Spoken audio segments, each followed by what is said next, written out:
guys, ebomey here. What I think is very unique is, of all the opportunities I've had to work with some high-end rifle manufacturing companies and high-end parts and all the possible things you can do to an AR-15, what I still think is pretty cool is by far the thing that you guys want to know about the most is the Mosin Nagant. I know, okay, that one doesn't really look like a Mosin Nagant. That actually, believe it or not, started out looking just like this. A lot of people know what the Mosin Nagant looks like. Some people don't have an idea what the Mosin Nagant looks like. But you are talking about this particular one is a hex receiver, and it is dated back to 1932. Things about the Mosins, unlike a lot of rifles, is the 90-degree handle, which means when you go to charge it, it has to literally go all the way up. This particular one is for the most part, it is completely stock. It has the pad on here, which I saved the steel plate in case I ever wanted to return it back, but it still gets shot. And if you've shot one of these, I've had some armchair quarterbacks say there's no kick at all. Well, you know, this is the equivalent to a 308, so it's got a little oomph to it. When I got some younger people shooting it and older people shooting it, the extra padding helps. It also, I guess those Ruskies were kind of small, and the extra inch of reach works better for me. Other than that, the only thing I've done to this is this particular rifle does have the black Teflon Huber Concepts in it, just to make it a little bit more enjoyable to shoot, because this thing, my scale goes to, I don't know if it's 10 or 12 pounds, and this would go right off of it. And now I have it set at a respectable 3 3/4 pounds. So that's what a Mosin Nagant looks like. This is what my Mosin Nagant looks like. Start at the front. The Huber Concepts 1-inch square break. Trust me when I say I cannot say enough good about this. I have had this originally had a break on it from a different company, and this by far, hands down, is worth every penny of what Huber Concepts charges for it. It takes away so much felt recoil, dissipates the smoke charge out of the optics way. I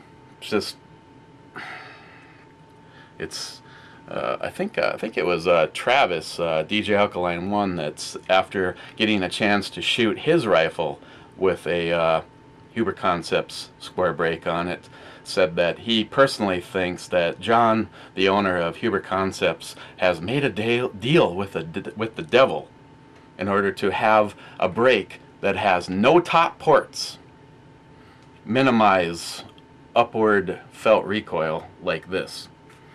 I got a bipod on here. I've noticed that you could spend hundreds and hundreds of dollars, and this one is has the lean and everything on it, and I got it at Walmart for like $55. The scope is a Millet LRS. This is a 1006 model number. It is a 625 by 56. And I've got a company from Mounting Systems.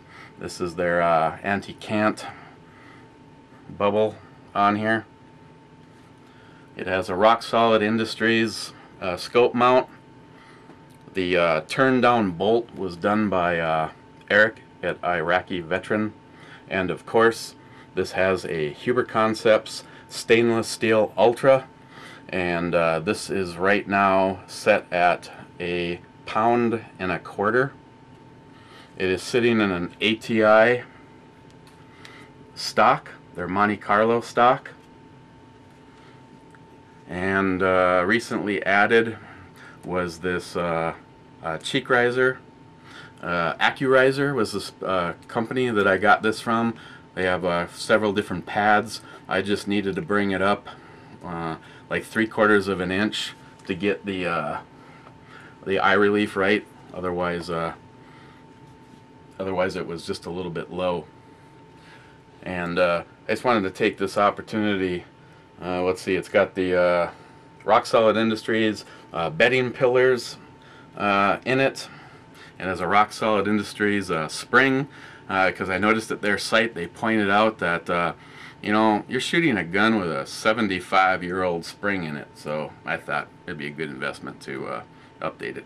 Guys that have seen the rifle before, I used to have my Vortex Crossfire scope on here. That recently went on to Project Overkill, my 22 long rifle, chambered AR-15. I think this is pretty much done. Like I said, I get a lot of people asking, you know, to show it more. I'll do some close-ups at the end of the video. Otherwise, I just wanted to also say thank you. I haven't really done any long-term wrap-ups, and it actually kind of goes over missed a lot of times. Some of the stuff that I have that I've gotten a chance to meet some good companies. Case in point is this CTK Precision vise. I use this for working on the ARs, working on the Mosin. Gives you the ability to lock it down, get it where you want it level, and then get it nice and tight so it isn't going to move on you if you're putting scopes and stuff on your weapons. This has been used for sighting in everything from this rifle, the ARs, the 22s, and I even use this for sighting in the big boy in there, the BMG 50. And I don't know if he'd really want me to mention this, but I'm going to. So if he gets upset with me, the owner of CTK Precision, the only problem I ever had with this was there's a pad right here to protect the gun, and a pad back here. They call them the carpet or the rugs. And shortly after getting this vise, I noticed that they started to peel off on there, and I didn't think anything of it. But finally, I just, for the giggles of it, I emailed them and just said I was having a problem. And he was just like, he goes, yeah, we had a small batch that through a distributor that we got their stuff from that used an inferior double stick tape or whatever. Sorry about that. I'll get a set out to you. I think it was 2 days later they arrived in the mail. I put the new ones on, and they're working fine. And what I thought was pretty cool is when he sent the carpets for it, they sent me one of their shirts. More call bell, Tardisius. Okay. More call bell for the Mosin and the CTK Precision.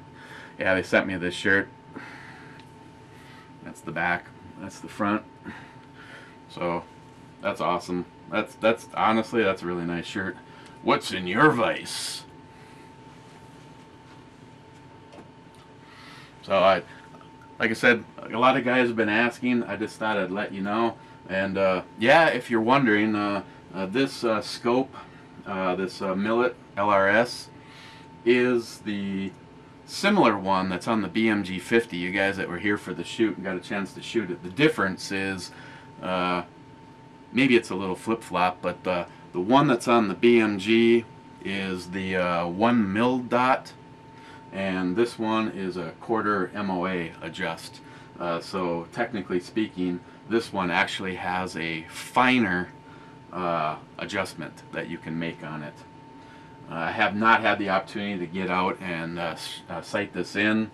I would and definitely want to say a big thanks to, well, the company is Optics Planet, but my man Ben at Optics Planet.